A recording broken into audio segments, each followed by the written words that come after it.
After studying this module, you shall be able to know the meaning of dividends, learn about the different forms of dividend, analyze the impact of dividend distribution, identify the factors affecting dividend decisions, and understand the mechanism of dividend distribution. Dividends are that portion of the profits of the company which are distributed to the shareholders of the company. The part of profit which is not distributed is termed as retained earnings. It is not the shareholder's right to claim dividends, although it is declared in the annual general meeting of the company. It is the board of directors who propose the dividends, and the shareholders merely approve the proposal. They can decrease the dividends as proposed by the board, but have no right to increase the rate of dividend. Dividend decisions are very important for the company, as it will affect the financial decisions as well as the cost of capital of the company. It also affects the share prices as well as the wealth of the shareholders. As the objective of financial management is wealth maximization, the dividend decision should be taken after many important considerations and thoughts. Forms of dividend. One is cash dividends. Dividends are generally paid in cash. It is the shareholders' expectation to receive dividends in cash, but paying dividends in cash means there should be enough cash as well. High level of profitability does not always imply high liquidity, and besides, it is not necessary that the company is in a position to pay cash.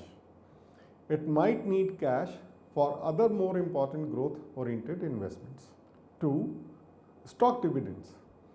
Sometimes the company may also issue dividends in the form of bonus shares, either in lieu of or in addition to cash dividends. The earnings get capitalized and reserves get reduced. However, there is no reduction in the net worth of the company. 3. Scrip dividends. A scrip dividend is just like a promissory note which promises to pay the dividends at a future date.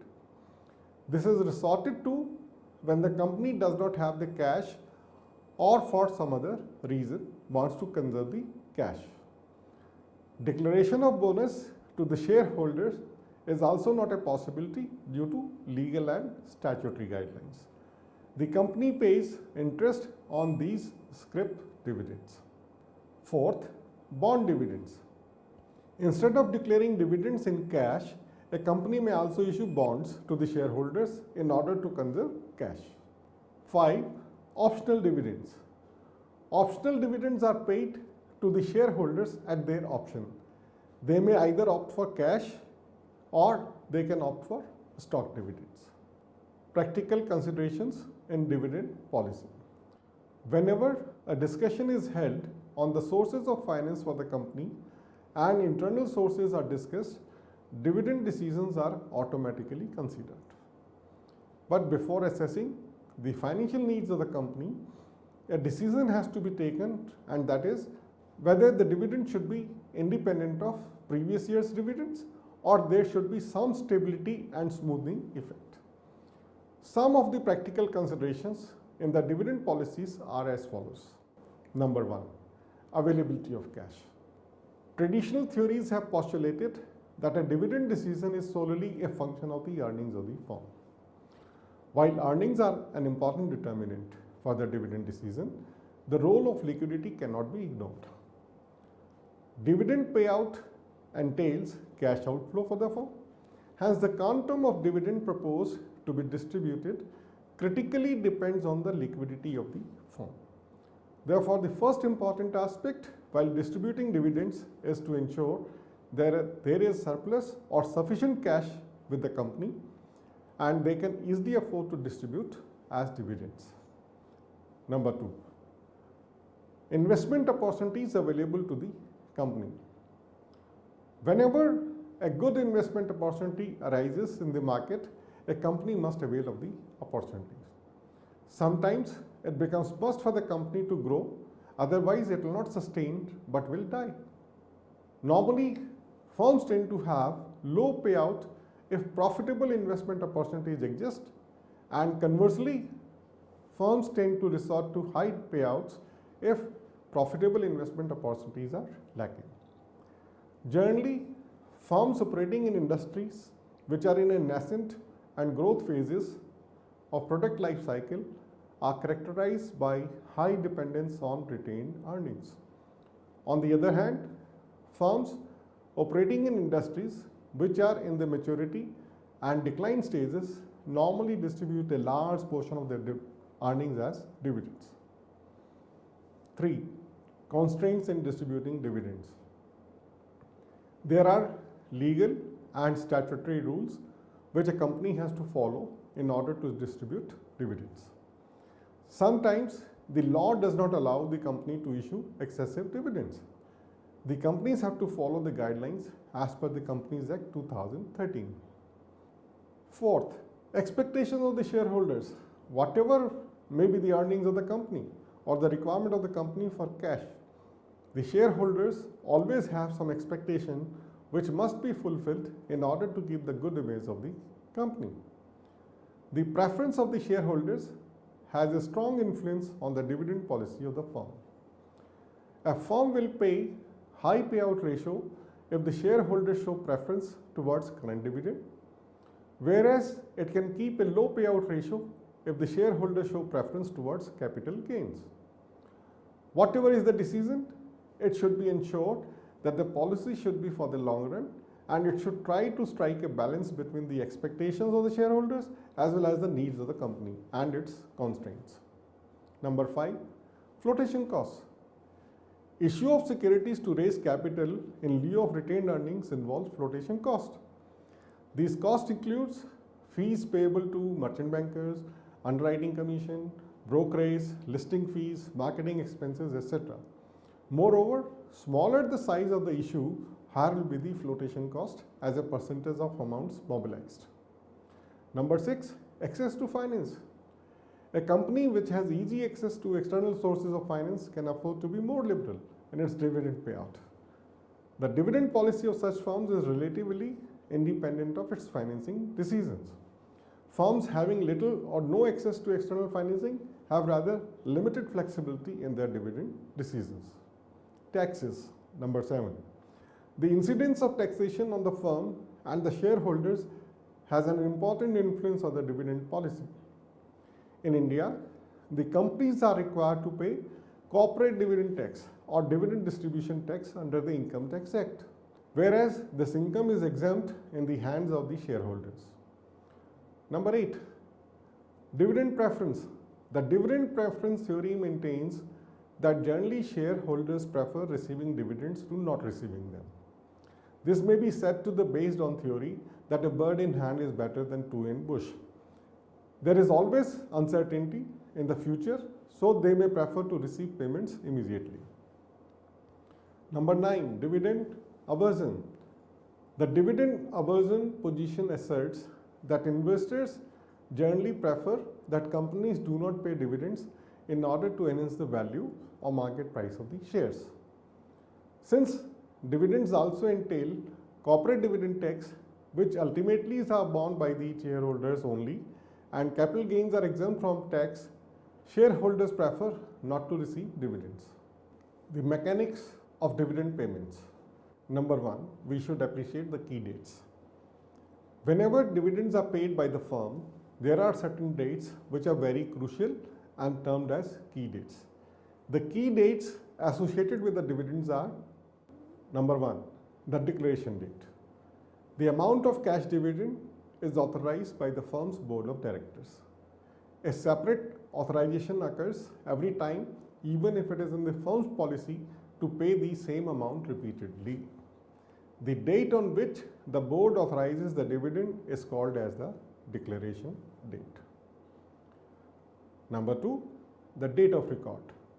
Stocks are registered securities, meaning that a list is kept with indicating the name of the owner of shares in the records of the company. This is called as the register of members. When a share is sold, ownership is transferred and this fact is recorded in the register of members. When the board authorizes a dividend, it stipulates a date of record and dividends are made payable to those members only whose name appears on the register of members on that date.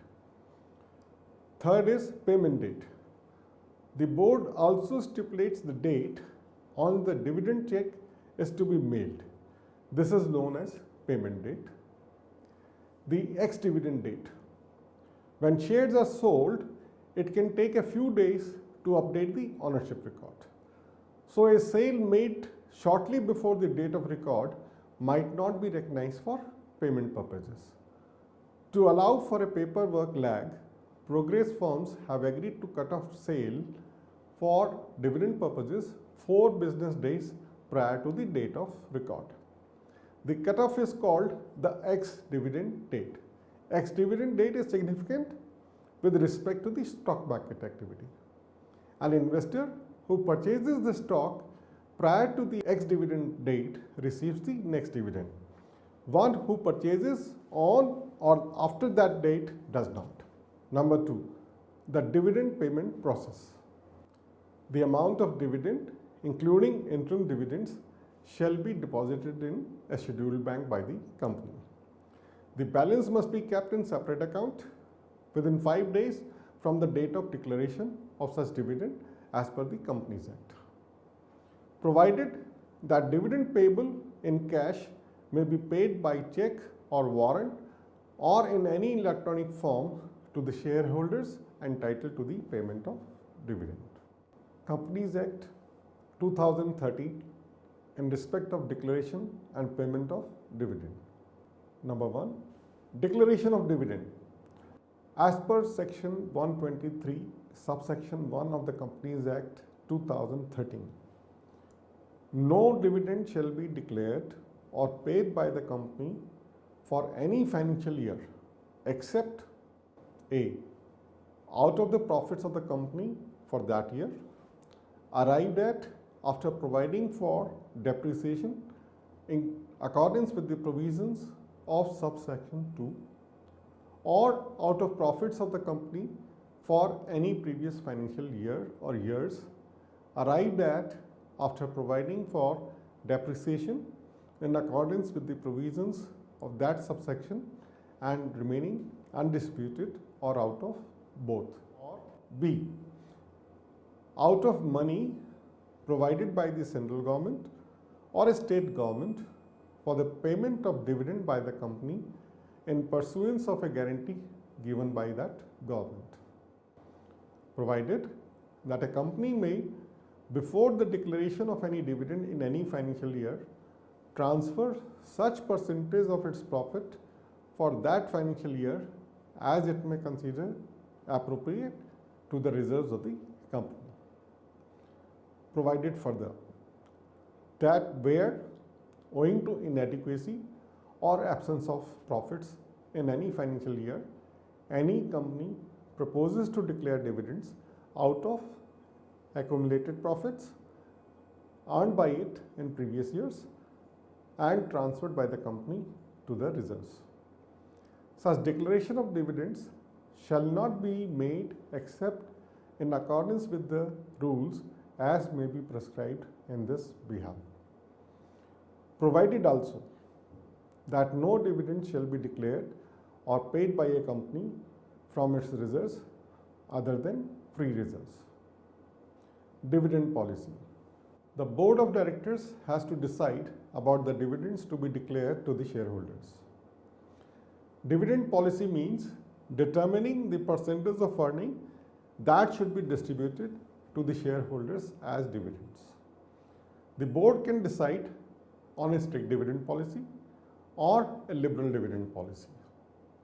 A strict dividend policy means that the directors will retain maximum earnings to finance the growth needs of the company, and a liberal dividend policy would mean paying maximum dividends, that is keeping the payout ratio high and retention ratio low.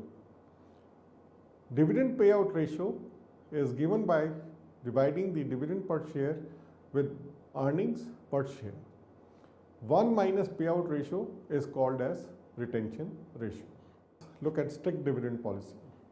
It is not a very good dividend policy, as the shareholders definitely expect to get at least some returns in hand. Firms which are in growth phase resort to this kind of policy, as they like to retain the profits for further investments. The shareholders also like the growth, and the returns are reflected in the share prices as capital profits, yet there is uncertainty in this type of returns. Therefore, this policy is not very well taken by the shareholders. Despite this, some firms resort to a strict dividend policy when they need funds. The policy is particularly resorted by those firms which are in the growth phase and require funds to take up expansion, modernization and growth plans. I can share with you the name of the companies which have resorted to this kind of plan, and everyone is aware of Microsoft. They have not paid dividends for years. What about liberal dividend policy? Liberal dividend policy means that the firms will try to distribute as much as dividends to the shareholders which it can. However, the restriction of the laws as applicable to the firm will be taken into consideration. A liberal dividend policy is followed by those firms which have already reached a saturation point and do not require funds for growth and expansion. If a firm which requires funds follows liberal dividend policy, then it will unnecessarily distribute the earnings to the shareholders in the first phase and then ask the same shareholders to invest in the firm by subscribing to the right issue. Now, I can also give you the examples of these kind of companies: Hindustan Levers, Colgate, ITC, etc. Because of the government restrictions, they are not able to remit the profit abroad, so they are forced to give high amount of dividend to the shareholders. Third is stable dividend policy. According to the stable dividend policy, a firm tries to keep the dividends stable. When a firm follows this policy, the investors also have good perception of the firm in the minds, which creates a very good image of the firm and keeps share prices growing, thereby increasing the wealth of the shareholders. As per this dividend policy, given by Linter's emphasis, it was on stability of dividends. That is why an adjustment factor is used which gives due importance to last year's dividends and this year's expected dividends. Stable dividend policy can also be followed in the following ways. How? Constant dividends. As per the policy, the dividends per share is kept constant. There may be fluctuation in earnings, but dividends are kept constant. Obviously, the dividends under this policy will not be very high, as there must be reserves to provide for in the event of losses or low earnings. The shareholders are aware of what they will receive in future and they can plan accordingly. The company can also plan its expansion program and will be aware of how much funds must be raised from external sources so as to meet the financial needs. Next is constant percentage of earning of the company. According to this policy, dividends may fluctuate, but the dividends are kept at a constant percentage of the profits of the companies. Dividends will tend to fluctuate in exactly the same fashion as the fluctuation in earnings. The ratio of dividends to earning is kept constant and the ratio is called as the payout ratio. Thus, no dividends will be paid when there is no profit and low dividend will be paid in case earnings are low. Some constant dividends plus extra dividends. According to this policy, some small amounts of dividends are guaranteed, and if there are large earnings in any year, more dividends are paid over and above the constant dividends. The amount of dividend is set at high level and the policy is adopted for companies with stable earnings. For those companies which have fluctuating earnings, the policy will be to pay a small amount constantly and higher amount in the period of prosperity, so that dividends are not missed in the event of low profits. This policy ensures some cash dividends. Therefore, the shareholders can also do their planning beforehand of the ways in which they will invest or use the cash dividends. And at the same time, they get pleased to receive higher dividends when company pays when earnings increase. Summary. Dividend decisions are one of the most important financial functions. It is concerned with the determination of that part of the earnings which should be distributed to the shareholders.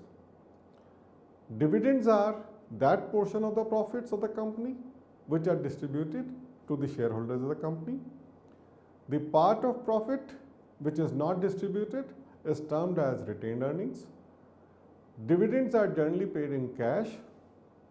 Sometimes the company may also issue dividends in the form of bonus shares, either in lieu of or in addition to cash dividends. There are various factors on which dividend distribution depends. Some of these factors are as follows: availability of cash, investment opportunities, constraints in distributing dividends. Whenever dividends are paid by the firm, they have to observe certain dates which are very crucial, and they are known as key dates. The key dates associated with dividends are record dates, distribution date, etc. The amount of dividend, including interim dividends, shall be deposited in a scheduled bank and paid to the shareholders within the time as per Companies Act 2013. While distributing dividends, legal rules must be adhered to. The dividend policy can be either a strict dividend policy, where dividends paid are less even when there are earnings; liberal dividend policy, where dividends paid are a higher percentage of earnings, that is, payout ratio is high; or stable dividend policy, where payments are fixed either or payout ratio is fixed.